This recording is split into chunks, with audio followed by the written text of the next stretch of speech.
meetups. Yes. What value have you found from the Etsy Kings meetups? You've come to like the kind of casual ones. How many ones you've been to? 3 or 4 now, I think. It was like Manchester. We went to the London Manchester, one last week. a couple of London ones. There was another one. I can't remember where, but there's quite. They happen quite frequently as well. So it's easy.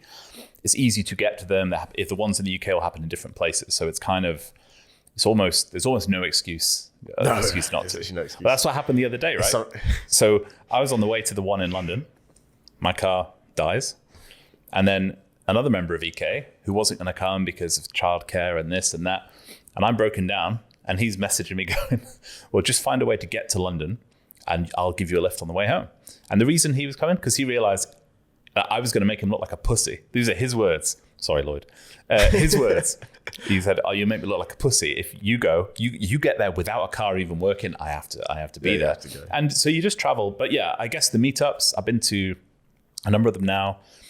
Some of them were the more relaxed, informal ones. We had the one in Manchester, which was the more conference style. Yeah, it was one. like a lot of people there. 40 people, I think. Was there more at the London one?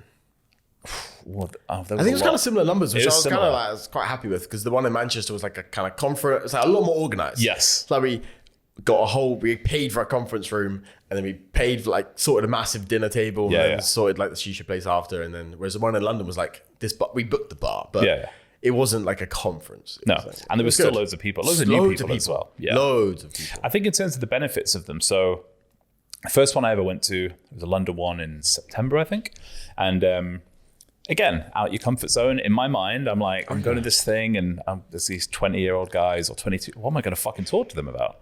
Literally go in. I don't think you were at that one. Oscar was there. So I met Oscar, met a couple of the other guys. I don't even remember who was at that one. But anyway, but the point is, within 2 minutes, suddenly you're talking to them as if you've known them for years because you've got a common thing. And I remember driving back. I think I got home at like 3 and I logged on to my Etsy. Because it was just like, oh, I feel like pumped now from it. So yeah, so it just helps mindset. I know I keep saying mindset, but it is all about mindset. So it helps that building relationships with people, which, aside from that, you're just on a Telegram chat or something, that face-to-face, that connection, it just opens up the types of conversations. Meeting you, again, like we'd spoken for close to a year, but obviously I met you in the Manchester one. I mentioned Lloyd. Me and Lloyd are working on a brand. You build these connections. It's so hard to without sounding like I'm just trying to be salesy about it, but I'm not, because there's no benefit. If you go, you go. If you don't, you don't. But to build those relationships with people, and people talk about things face to face that they wouldn't talk about. Oh, of course. In the London. I was talking to a couple of guys about some random new niches that I'm trying. I don't tell people what niches I'm in on a Telegram message, but chatting to these guys. One of them who I know ish well and I've met before, 2 who were brand new in Etsy Kings like this calendar year. And I was telling them, I'm trying this, trying that. This one's working well, this one's not. It's just a different type of stuff. You come away motivated, you build friendships like with people you've a lot of friends in real life that people you have just through circumstance, right? Like, oh, I went to school with someone, or, oh, I work in the same building as someone, and you become friends because, oh, well, we used to go to the pub, or this lame shit. Whereas now I speak to people every day more than I speak to IRL friends, for you youngsters. Although IRL's probably not youngsters, is it? That's like my generation of the internet. But anyway, what am I talking about? Yes, meetups. So the relationships you build, the business opportunities can't be overlooked. Yeah, it's like people are a lot more willing to give information when they're in front of you. Yeah, there's something like about you just kind of get a vibe from someone. You get kind of like there's something just human like about element. It. It's like a human thing. It's like over a text message, you just don't get that level of trust. You don't feel that level of connection, and especially with the drive, it's like that's why I wanted to do like a huge networking element. It's because like it's probably like 3 years ago now. There was some like money Twitter kind of meetup, and it was in Miami. And I flew all the way from the UK to Miami, and my flights were like ridiculously expensive. And I was so outside of my comfort zone. It's like... You still have long hair? No, I had a buzz cut. Oh. Like, buzz cut, bad buzz Everyone cut. go and look for pictures of Craig. On there. And I flew that. I was the only English guy. Everyone else was American. They just came from America. I was the only English guy, super outside of my comfort zone. But it's like just the pure energy. It was like a 2-day event. But the pure energy from the first day, just like I literally... like it changed like the trajectory of so many different things, because the first day, I think the guys were going out in the evening, some of this. I was like, fuck that. Like I just have so much drive and so much energy. And it was just, I don't know, you just get energy from other people that are kind of doing the same thing as you. Massively. Like it's a weird thing. It's like, it just works. And it's the same thing from every meetup as well. And so many people have said it to me before. It's like the energy you get from just meeting people along the same route as you. And you know that you're kind of not some little weirdo that's just doing it on a computer. Exactly. Yeah. And like, you can feel like you're on your own sometimes. And then when you do that, it's a very lonely thing. Entrepreneurship is an incredibly lonely thing. That is the biggest negative, really. Yeah. It's like in a 9 to 5. You're literally on a computer in a corner. Yeah, in a 9 to 5, like you've got friends, you work with friends, maybe you find your partner at your 9 to 5, like you find really good friends, and you grow up because through shared experience. Whereas an entrepreneur, like you are by yourself. Yeah. Like you are completely and utterly by yourself, and you're on your own journey. So it's very like lonely. So that's why the kind of networking thing works so well, because it doesn't matter what age you are. It doesn't matter if you're a fucking girl or a boy. It doesn't matter what ethnicity. Well, that's what was good the other day. Like the London one, a real diverse mix of ages now as well. Like, you know, in the beginning of EK, it wasn't so much like that. No. But now the range is huge. It's like 15 to like 65, I think. Yeah, literally. 15 to 65. Guys, girls. Like, more girls are joining recently. Yeah. There's up to like 20. Yeah. Up to 20. Etsy Queens. 600. Yeah. But like building those relationships, you know, again, you said before, you know, you're one of your business partners, Hassan, you met him in a meetup, a New Money meetup, in Five Guys or some shit. Five Guys, 10 minutes. Literally. Like, and now you've got businesses together, you live together, you traveled around the world together. So like people underestimate the impact that can have. They go, oh, it's a long drive. Fuck the drive. Like sleep in your car. Bullshit thing ever. Like it's so fucking stupid. Like it's so retarded. People give the most random excuses ever. Because I think for the London one, I messaged a lot of the UK group chat. Like, why aren't you coming? Yeah. Kind of thing. Like, what the fuck are you doing? Like, why aren't you? Like, give me an excuse. It's easy to get to London. Or some of the excuses. I like. I even had an excuse. Like, my car. Yeah, you had a valid excuse. You had a valid excuse. I'm getting an Uber from the motorway. I don't know. It's like I try and sell those really hard. Like the UK one. It's like the UK one. It's like it's not an extra charge or anything. It's like I just try and sell it really hard because I know how fucking valuable it is. Because all of the key members, the members that are kind of doing the best that I've brought on the podcast and stuff like this, the ones that are the most active in the community. Are always the ones that have come to the meetups. Yeah, and interact with people. It's always those guys. It's like David, Sal, Rayanne, Stuart. It's like all these guys. I mean, Glenn, maybe. I don't know. But location is harder for Glenn. Location's a lot harder for Glenn. Yeah. But it's like, I think even, I don't know originally when I first met Glenn, but whatever. I'm saying like the majority of the key members that we've had on the podcast that I've personally known and met and spoken to and done business with, it's like, those guys came to the meetup, and it's fucking weird to come to a meetup. Like it is. Like I'm not pretending like it's not. It's weird. It's like you're meeting a bunch of random men online. Like it's bit gay. Weird. It's a bit gay. It's a bit gay. But it works. But it's like the most it's so fucking valuable. And I think people really disregard the value for that, because it's like, although we got an amazing turnout, literally better than like any other e-commerce group on the entire internet, but it could have been way better. Like why was it not like 50% of the group? I think it's people don't it's the same thing like with the working hard. A lot of people wait for the result before they want to push in. So you encourage us to do it. You get no benefit from us. Whether we go and meet each other or not, it doesn't really impact you. No, it's also negative because I got to turn up. Yeah. On time. Well, you weren't even on time. But that wasn't your fault. I was with you. It was the traffic. It was traffic. That wasn't your fault this time. Whereas the podcast studio and the traffic. Oh, yeah, that's the one. Fucking podcast. Fuck that. But like, you know the impact it had on you. Like if you, I know, I've never asked you this, I guess, but so you and Hassan as an example, right? You do lots of shit together. Do you believe, had you not gone to that meetup and not gone to that, obviously you were on a trajectory for success anyway as an individual, but I guess there are things which have happened as a result of you and Hassan joining forces, which wouldn't have happened for you had you not put yourself out there. And maybe for him, I mean, I've not met Hassan, I've not, his voice notes are comedy, but I don't know him or what he's at, but he's obviously successful. Like from your point of view, do you see a notable shift in the trajectory you would have been on had you not pushed yourself out there? Yeah, definitely. Because there was a point, because I started doing like a lot more like networking and actively trying to meet other people, because it was kind of like I was in this bubble. And I remember I was in Hemel Hempstead in an office in Hemel Hempstead. There was me and my business partner, and that was it. And then it was just employees, basically. They were our friends and stuff, but they were employees.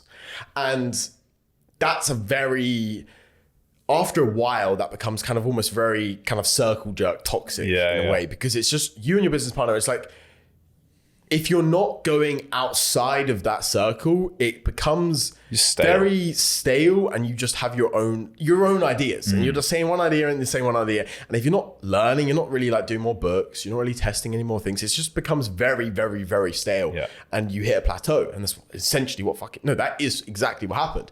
And then it's like, we had all of our friends in the office as well, which was a fucking bad idea. And it was a learning experience, whatever. But then you have to go outside of that. And then from that kind of point onwards, there was a period where maybe like a year, I just sat in maybe like 6 months, I just sat and did fuck all. But I just worked, literally did nothing else. But past that, like from that point, I just really focused on networking. Maybe since that Miami event, like I really understood the idea of broadening perspective. And it just gives you so much energy. Because it's like, it is hard to stay consistent for like 5 years. Yeah. And that's the one thing with entrepreneurship. It's like, you don't have someone breathing over your neck. You don't have a boss that's going to fire you if you're not working. So, and realistically, it's not really difficult to earn like $2,000 a month online. Yeah. It's very fucking easy to do that. So if you're earning $2,000, you can get by on $2,000. So it's like, you've got to have the constant consistency to actually keep pushing forward, which is actually very, very difficult. So it's like the networking allowed me to do that. And then that changed the whole trajectory of like absolutely everything. And then that, like, it keeps going on. And then it's like a butterfly effect. And it's like, you met that one random person, and then that leads to like that, and it goes on and on and on and on. And it's very, even now, so you don't know the future impacts of it. So I talk about this, like we're talking about like more about proxies and stuff with Etsy now. It's like, probably 4 years ago, we were running a marketing agency. And with that marketing agency, we got 500 leads from a Facebook lead generation advertising campaign. We spent a few thousand, whatever. And one of those leads was a guy that was running a proxy company. So then that guy turned out to be like 18. He was cool. We became friends with him. And then now that proxy information, 4 years later, has massively helped me with Etsy and helped me understanding that. And it's helped me with other things along the way. And it's like that one kind of just picking up the phone to some random fucking guy being like, yo, like, I think you're probably cool. You're doing a business. Like let's go grab lunch, or let's just have a chat now. It's like that led to so many different things. And it's never really a negative. It's like having more broader perspective and having more broader understanding of other people and what other people are doing it's hard for it to be a negative, because you're always going to learn something. Yeah, I agree. I think it's really impactful. I think one thing that is important to talk about, and I've mentioned it a bunch of times before, and you mentioned it to me before, is like being likable gets you so fucking far. And sounds so fucking simple, but a lot of people, not a lot, a small percentage of people just aren't likable. And it's such a simple way. And I think in my experience, based upon a lot of business relationships, really the reason why I work with people is more for a trust point of view than a competence point of view. It's like, you've met Sham. Yeah. Sham is just like one of my friends. Like, he's not some master. Are you publicly calling Sham incompetent? It's like, he's new. He's been working for 4 months for me. Yeah. So it's like, he's not some master at some crazy fucking thing. He's not the most genius person in the entire world. Like, self-admittedly, he'll say that. Like, if I didn't hire him, he would just be in like a normal 9 to 5. Like, that's fine. There's nothing wrong with that. But the reason why I did hire him, the reason why he's now had the opportunity to like essentially have unlimited fucking earning opportunity and travel the world. He's traveled to like, he's done cool shit already. So it's like, the only reason is because of trust and because he's likable. Yeah. It's like, it's not really because he's not fucking spastic, but like, good job, Sean. It's like likability, right? And I think that's a big thing in networking events. It's like, if you're likable, it's very easy to just 100%. Network and very easy to find business relationships. I think with you as well, like, I never would have spent money on any type of online thing before. And again, like, your content and just in general, there's a likability, to the way you come across, and that down to earth element. You know, we spoke about this before as well. Like, watches are cool, cars are cool, but like after the first week, like, oh, okay, now what? Super boring. So I think that likability, and just understand how to communicate with people. Like, I see a lot of people just don't know how to interact. Something real basic stuff. Like, if we want to help, if I get help from you for something, like, there needs to be an appreciation for it. Not because you need my validation of, oh, Gabe said thanks. It's not about that. It's just around normal human interaction. And people lose sight of that, especially when they're spending the entire time on their phone. We're in Telegram, we're on email, we're on, whatever. People lose that. Yeah, completely. People were very kind of, they don't know how to communicate properly across. It's so simple. Yeah. It's so weird to like almost explain or even talk about it. It's like communicate correctly with just people. Basics. Say please and thank you. Like it's so simple, but it goes a long just way. ruins such an easy thing to fix for so many people, and it's like such a huge opportunity missed for so many people. Like Yes. there's multiple people in my head that I'm thinking of, and you probably know the names. It's like they've messed up massive potential opportunities just because they just human don't interaction. say thank you like when they should have fucking said thank you. It's like such a simple fix, and it's just, that's the thing. I think a lot of people almost even know that they do certain things. Well, I think the people that are like savable, they know they know what they're fucking doing, but they almost don't give enough of a fuck to actually implement and actually take the steps to actually improve their life. It's the same thing with like a lot of the advice I give. We were speaking about it earlier. It's like, I mentioned it before. I think I mentioned in a previous podcast. It's like out of all the advice that I've given inside of Etsy Kings is like more stores. I was saying that like a year ago, and then no one listened. No one listened. Maybe no one. Like maybe David listened. Yeah, some people listened. Maybe 20% of people listened, and then 80% found out. Yes, and then they listened. Yeah. It's the same thing, I suppose, with like consistency, or I can't think of another example. Be but consistent like, and be resilient. You're absolutely right. People say it and then they just don't. People like have to almost feel the burn and fail, either through the inability to build a personal relationship or not building enough stores, suddenly I'm banned. Now what? Like you almost have to you have to fail to then learn, which in some ways is good because you end up being stronger as a result. So having some negatives also helps. I think it's just important to just bounce back from it quickly. And I think that's what it allows is like, okay, if I've told you build more stores and then you get a store banned and then you're like, oh wait, Craig did say build more stores. Yeah. So I should have fucking built more stores. Then you bounce back really quickly. It's easy, yeah. Whereas if I just didn't say that, you got banned, you're like, fuck this. Yeah, it's Craig's fault. So it just builds, literally. So it just builds the kind of like almost quick reaction time because you already kind of know what's going to happen, but you don't fully believe. Yeah. You want to see you think you're safe. happens. You think you're okay. You think you're an exception to the rule, and then you're fucking not, and you find out. Yeah. So I think it's very interesting.